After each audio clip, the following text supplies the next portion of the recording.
एक बात हम कहें, सत्संग की बहुत महिमा है। एक बार भगवान श्री देव ऋषि नारद जी श्री हरि वेंकटेश्वर स्वामी के पास गए। नारद जी श्री हरि के पास जाकर नारद जी ने कहा, भगवान हमको सत्संग की महिमा बताओ। श्री हरि ने कहा, महिमा हम बाद में बताएंगे, पहले एक काम करो, ये जो प्रश्न हमसे किया, अमुक अमुक जगह पर एक पेड़ के ऊपर गिरगिट बैठा है, यही प्रश्न उससे पूछो, वो उत्तर देगा। अब भगवान की बात पर नारद जी क्या बोले बेचारे, सो चले आए। जहां भगवान ने जगह बताई थी वहां पर एक गिरगिट जरूर दिखाई पड़ा।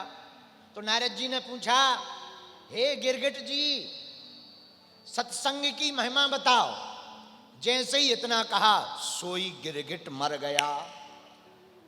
नारद जी वापस भगवान के पास गए, बोले हमने तो पूछा था सत्संग की महिमा बताओ, वो तो निपट गया, राम नाम सत्य हो गया। भगवान बोले कोई बात नहीं, सुनो, अब उसी जगह के बगल के वृक्ष पर, जो दाहिने अंग का वृक्ष है, उसके ऊपर एक तोता सुख बैठा है, तोता, उससे जाके यही प्रश्न करो, उत्तर मिल जाएगा। बोले जो आज्ञा भगवान। नारद जी फिर गए उसी जगह पर, पेड़ के ऊपर तोता देखा, तोता को हाथ जोड़ के कहा, हे सुक महाराज, हे तोता महाराज, सत्संग की महिमा बताओ। इतना सुनते ही तोता भी मर गया।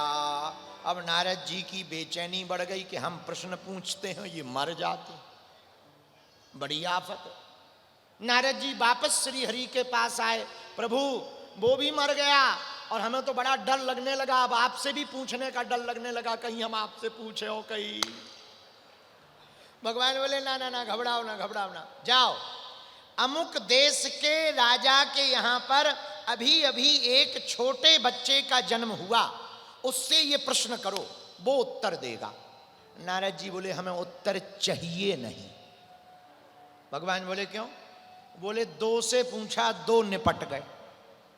राजा के लड़का से पूछेंगे, कहीं राजा का लड़का निपट गया तो राजा बंधवा के सूली पे टंगवा देगा, जिंदा आ पाना मुश्किल है, इससे बेहतर है हमें उत्तर नहीं चाहिए। नहीं नहीं नहीं नहीं, जाओ, हमारी आज्ञा है, कुछ नहीं होगा।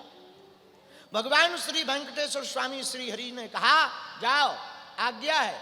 इतना सुनते ही नारद जी भगवत आज्ञा मानकर गए।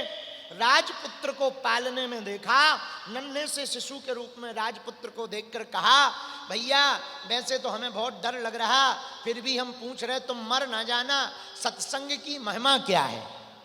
और जैसे ही इतना कहा तो वो बालक हंसने लगा। नारद जी की तब सांस में सांस आई, चलो जिंदा है।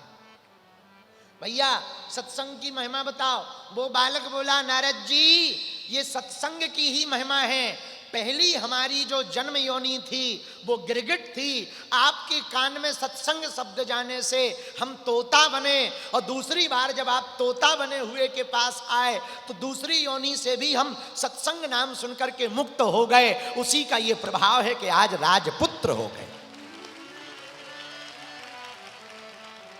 ये सत्संग का प्रभाव है।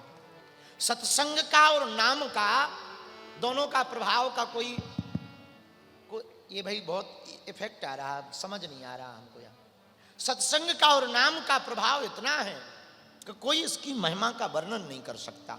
रामायण में लिखा है, कहो कहाँ लगी करो बड़ाई, और राम न सकहीं नाम गुण गाई।